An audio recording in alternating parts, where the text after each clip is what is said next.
신동빈 롯데그룹 회장이 어제 일본 롯데홀딩스 대표이사직에서 물러나면서 롯데그룹 전체에 대한 우려의 목소리가 이어지고 있습니다. 당장 지주사 전환부터 경영 구조까지 풀어야 할 과제가 많은 것 같은데요. 취재기자와 자세한 이야기 나눠보겠습니다.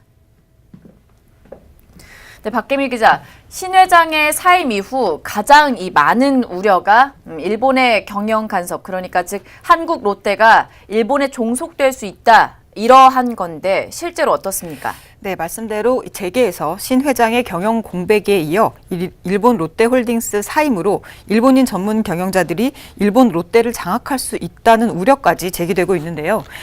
지금 현재 롯데그룹의 구조상 충분히 제기될 수 있는 우려입니다. 이유는 한일 롯데의 지분 구조가 좀 복잡하게 얽혀 있기 때문인데요. 살펴보시면 일본 롯데의 지주사인 일본 롯데홀딩스가 호텔 롯데의 지분 99% 이상을 갖고 있습니다. 호텔 롯데는 한국 롯데의 지주회사라고 볼 수 있고요. 호텔 롯데가 주요 계열사 지분들을 다수 보유하고 있습니다. 따라서 호텔 롯데의 대주주인 일본 롯데홀딩스가 지배 구조상 정점에 있는 겁니다. 그럼 대주주의 이 지위를 이용해서 한국 롯데가 진행 중인 투자나 인수합병 이런 거와 관련돼서 주요 현안에 참여할 수 있다라는 거, 이렇게 보면 되나요? 네, 신동빈 회장이 일본 롯데홀딩스 대표이사였다는 점이 그래서 중요하게 여겨지는 겁니다. 다만 지난해 롯데가 지주회사로 전환하면서 롯데 쇼핑이나 제과, 유통이나 식품 쪽 계열사들은 어느 정도 독립 경영체제를 유지하게 됐습니다. 간섭을 덜 받는 구조인 거죠. 하지만 화학이나 건설, 관광 분야 계열사들은 호텔 롯데가 지분을 다수 보유하고 있기 때문에 호텔 롯데의 대주주인 일본 롯데 쪽의 영향을 받을 수밖에 없는 구조입니다. 롯데에서는 경영 간섭 가능성이 희박하다고 주장하고 있는데요. 한국 롯데의 경영을 잘 알지 못하는 일본 롯데 경영진의 간섭은 오히려 주가 하락과 같은 이 피해로 이어질 수 있다고 합니다. 상식적으로 주주들이 좋아할 리가 없다는 얘기인 거죠. 그리고 오늘 금감원 공시 등에 따르면 이 신 회장이 보유한 일본 롯데홀딩스 지분율이 기존 1.4%에서 4%로 늘어났습니다. 개인으로는 최대 주주가 된 겁니다. 그러면 대표이사를 사임했었더라도 이 신동빈 회장의 체제는 흔들림이 없다, 이렇게 봐도 됩니까?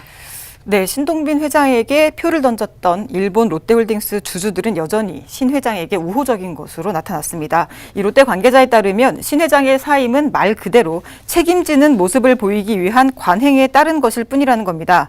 신 회장은 이사 부회장으로서 여전히 이사회에 참여하고 있는 상태인데요. 광윤사를 제외한 주주들은 여전히 우호적인 입장이라는 게 롯데 측의 설명입니다. 얘기를 종합해보면 주주들은 실익에 따라서 움직일 수밖에 없는데 반대편에 선다고 해서 실익에 도움이 되지는 않는다는 판단입니다. 자칫 롯데 경영 구조를 흔드는 일이 발생하면 주주들 이익에 악영향을 끼칠 수 있다는 겁니다. 롯데는 신 회장의 최측근인 황곽규 부회장 체제로 이미 위원회를 구성해서 비상 경영 체제를 가동 중입니다. 황 부회장은 지난 설 연휴 기간에도 매일 출근해서 이 경영 상황을 점검했다고 합니다. 네, 그런데 오늘 일본에서 신동주 전 일본 롯데홀딩스 부회장이 신동빈 회장에게 이사직에서도 사임하라는 요구를 하고 있습니다. 또 경영권 분쟁에 휘말리는 거 아닐까요? 네, 신 전 부회장이 오늘 자신이 운영하는 이 롯데의 경영 정상화를 요구하는 모임이라는 일본 홈페이지에 올린 글인데요. 이 신 전 부회장은 말씀대로 신 회장의 이사 부회장직을 내려놓으라는 요구와 함께 스쿠다 다카유키 대표이사를 비롯한 이사진들에게도 책임을 물었습니다.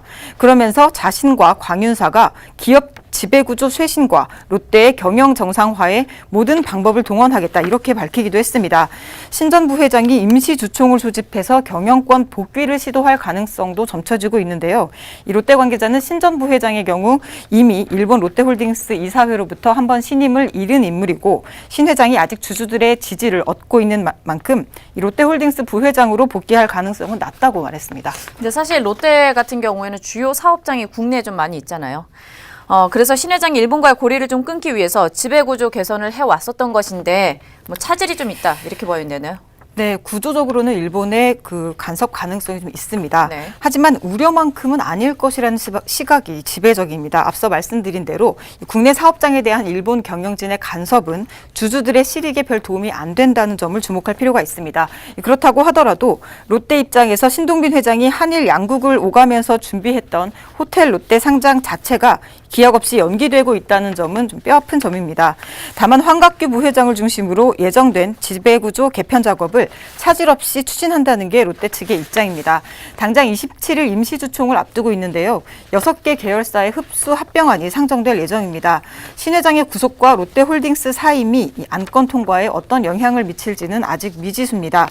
다만 키를 쥐고 있는 소액 주주들 중에 지배구조 개편을 반대했을 때 얻는 실익이 미미하다는 분석이 있어서 안건 통과 가능성이 좀 더 높다는 전망이 우세합니다. 게다가 신동빈 회장이 다시 일본 롯데홀딩스 대표이사로 올라설 가능성도 배제할 수 없는 만큼 이 신 회장 체제에 힘을 실어주지 않겠냐는 전망도 제기됩니다. 네, 여기까지 듣겠습니다. 박혜미 기자였습니다.